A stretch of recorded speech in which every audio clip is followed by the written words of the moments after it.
कही कि देखे गइलू केहू कलाकार भी आइल बा तो सबकर इज्जत है अजीत भैया, चाहे वो नचनिया होखे आ चाहे वो गवैया होखे, ठीक बा? त केहू मंच पर ना चढ़े के चाहिए कि तोहरा बिना अरे खाना पीना की लगे ये गोरी की बेकार हो।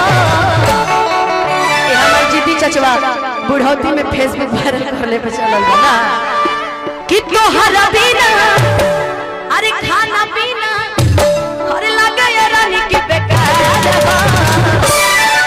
एगो हमर दिल हमर जान है तीनों तोहार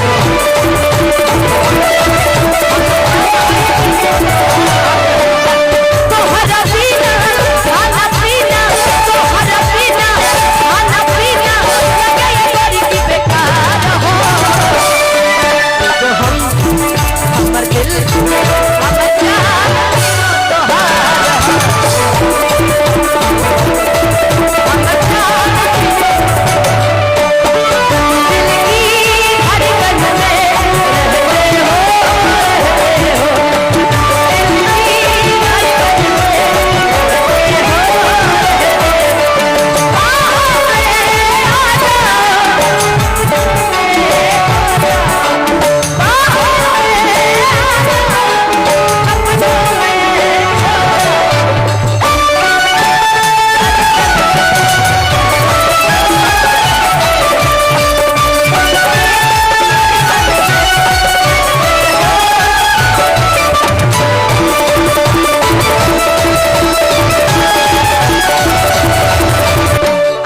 जब तू घरे जइबू नु त लोग इहे चीज कही कि देखे गइलू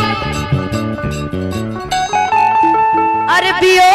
अच्छा अच्छा अच्छा रुकिए कोई बात नहीं है, बड़े भैया हैं हमारे और बहुत बहुत आशीर्वाद पुरस्कार दे रहे हैं अपनी बहन को, तो थैंक यू सो मच। ऐसे ही आपकी रंगदारी जमती रहे, भगवान करे। वाह क्या बात। कि देखे गइलू पियो ये गोरी हरे धरावल हो कि पहिले रही दीवाना पागल तोहरे बनावल हो।